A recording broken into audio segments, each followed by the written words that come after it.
안녕하세요. 그리스도 영상학교 운영하는 신목사입니다. 오늘은 당신의 삶이 고단하고 팍팍한 이유라는 제목으로 생각해 보도록 하겠습니다.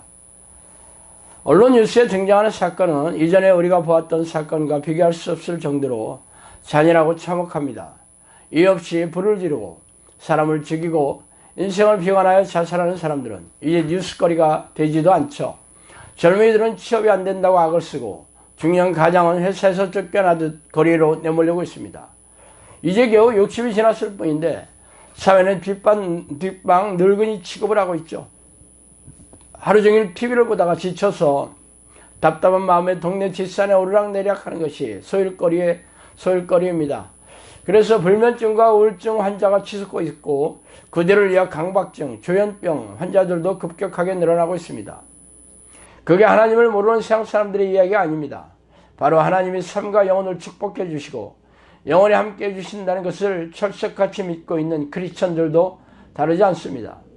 그러나 교회에 가서도 이에 대한 해결책은 고사하고 그나물의 그밭 같은 설교를 듣고 나면 가슴이 답답하다 못해 불붙는 것 같죠. 그래서 오늘은 이 얘기를 좀 하고 싶습니다. 스스로 지혜롭다 하며 스스로 명철하다 하는 자들은 화 있을진저. 이사야 5장 21절이죠. 지혜로운 자는 두려워하며 악을 떠나나 어리석은 자는 방자하여 스스로 믿느니라. 잠언 14장 16절입니다. 가령 내가 의인에게 말하기를 너는 살리라 했다 하자. 그가 그 공의를 스스로 믿고 죄악을 행하면 그 모든 의로운 행위가 하나도 기억되지 아니하리니 그가 그 지은 죄악으로 말미암아 곧 그 안에서 죽으리라. 에스겔 33장 13절입니다.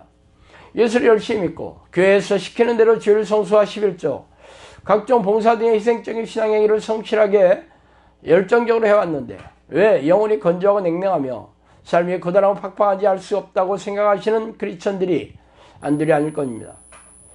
그래서 목회자들에게 상담해보면 아직 때가 덜 되었다든가 하나님께서 축복을 주시려고 연단하시는 과정이라든가 아니면 믿음이 부족하니까 새벽 기도에 나오라는 등의 답변이 되돌아옵니다.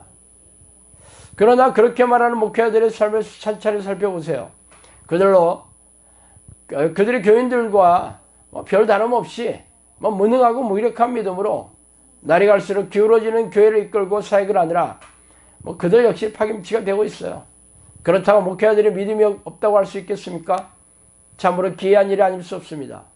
그래서 제가 당신의 영혼이 건조하고 냉랭하며 삶이 고단하고 팍팍한 이유에 대해 말씀드리겠어요. 바로 하나님이 당신의 인생을 돌보시지 않으며 당신의 교회에 하나님께서 떠나셨기 때문입니다. 그러나 저의 주장을 받아들이는 사람들이 거의 없을 거라는 것을 제가 모르는 건 아니에요. 성경에 이런저런 구절을 근거로 들이대면서 자신 안에 성령이 계시며 하나님이 살아가신다고 믿고 있다고 주장하며 그동안 교회 열심히 다니면서 해온 각종 희생적인 신앙행위들을 나열하고 있죠. 그러나 위의 말씀의 대상이 누구입니까? 스스로 지혜롭고 스스로 명철하며 자신의 어려움을 스스로 믿었다고 말하는 이들이 하나님을 모르는 세상 사람이 아니라 바로 이스라엘의 지도자들이었고 그 백성들이었으며 한때는 하나님의 의인이라고 인정해 주신 사람이었습니다. 그러나 기가 막히게도 성경은 그들을 향해서 자신의 생각과 판단과 믿음이 하나님이 인정해 주시는 게 아니라 자기 확신인 스스로 믿은 것이라고 말하고 있으니 기가 막힌 일입니다. 좁은 문으로 들어가기를 힘쓰라. 내가 너에게 이르노니 들어가기를 구하여도 못하는 자가 많으니라. 집주인이 일어나 문을 한번 닫은 후에 너희가 밖에 서서 문을 두드리며 주여 열어주소서 하면 그가 대답해 이르되 나는 너희가 어디서 온지 알지 못하노라 하리니 그때 너희가 말하되 우리는 주 앞에서 먹고 마셨으며 주는 또한 우리를 길거리에서 가르치셨나이다. 하나 그가 너희에게 말하여 이르되 나는 너희를 어디서 왔는지 알지 못하노라 행악하는 자들아 나를 떠나가라 하리라. 누가복음 13장 24절에 27절입니다. 우리네 교회 설교에서는 위의 구절을 별로 들어보지 못하겠지만 예수님은 좁은 문으로 들어가기를 애쓰고 힘쓰는 사람들이라도 들어가지 못하는 사람들이 허다할 것이라고 딱한 말씀을 하셨죠. 그러나 그런 사람들은 자신이 아닐 것이라고 해서 외면하고 있습니다. 그러나 이 대상이 누구입니까? 바로 예수님과 동고동락하며 가르침을 받던 제자들이었어요. 그런데 기이하게도 예수님은 이들을 모른다고 매몰차게 쫓아내고 계시죠. 왜 그런지 아십니까? 그들의 믿음이 변질되어 예수의 명령에 관심이 없으며 하나님의 뜻을 멸시하면서 죄를 밥 먹듯이 짓고 있으면서 회개할 생각이 없었기 때문이죠. 나더러 주의 죄하는 자마다 천국에 들어갈 것이 아니요 다만 하늘에 계신 내 아버지의 뜻대로 행하는 자라야 들어가리라. 그날에 많은 사람이 나더러 이르되 주여 주여 우리가 주의 이름으로 선지자 노릇을 하며 주의 이름으로 귀신을 쫓아내며 주의 이름으로 많은 권능을 행하지 아니하였나 하리니 그때 내가 그들에게 밝히 말하되 내가 너희를 도무지 알지 못하니 불법을 행하는 자들아 내게서 떠나가라 하리라. 그러므로 누구든지 나의 말을 듣고 행하는 자는 그 집을 반석에 지은 지혜로운 사람 같으니 비가 내리고 창수가 나고 바람이 불어 그 집에 부딪히되 무너지지 아니하나니 이는 지초를 반석에 놓은 까닭이요 나의 말을 듣고 행하지 아니하는 자는 그 집을 모래에 지은 어리석은 사람 같으니 비가 내리고 창수가 나고 바람이 불어 그 집에 부딪히매 무너져 그 무너짐이 심하니라. 마태복음 7장 21절 27절 말씀입니다. 위에 예수님의 말씀을 한술 더 떠서 한때 성령의 능력으로 예언을 하며 귀신을 쫓아내면서 이적과 기적을 행하였던 제자들조차 모르겠다고 차갑게 외면하고 계십니다. 그 이유는 불법을 행하였다며 그들이 예수의 말씀을 듣되 삶에 적용하며 하나님의 뜻대로 삶에 지키지 않았다고 선포하고 계십니다. 그래서 당신에게 묻겠어요.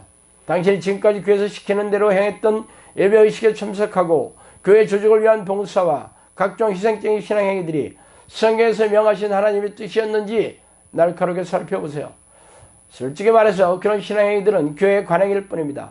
그렇다고 제가 교회 종교의식이나 희생행위가 하나님의 뜻이 아니라고 말하는 게 아닙니다. 하나님의 뜻이라고 성경에 콕 집어서 명령한 것이 아니라는 것이죠.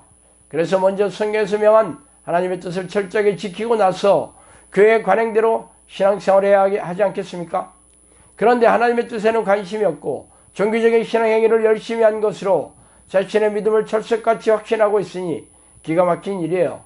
그런 믿음은 스스로 지혜 있고 스스로 명철하고 스스로 의롭다고 믿고 있는 것일 뿐입니다. 말하자면 자기 확신이에요.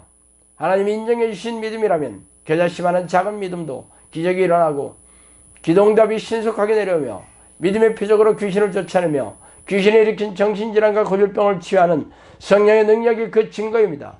그래서 당신의 믿음을 찬찬히 살펴보고 자신의 영혼과 삶이 고단하고 팍팍하다면 하나님께서 돌보시지 않은 것이라는 것을 인정하세요. 그래도 자신의 믿음을 우긴다면 심판대 앞에서 그 진리를 깨닫게 될 것입니다. 그러나 그때는 더 이상 돌이킬 기회가 주어지지 않겠죠. 자, 오늘은 여기까지 하겠습니다. 감사합니다.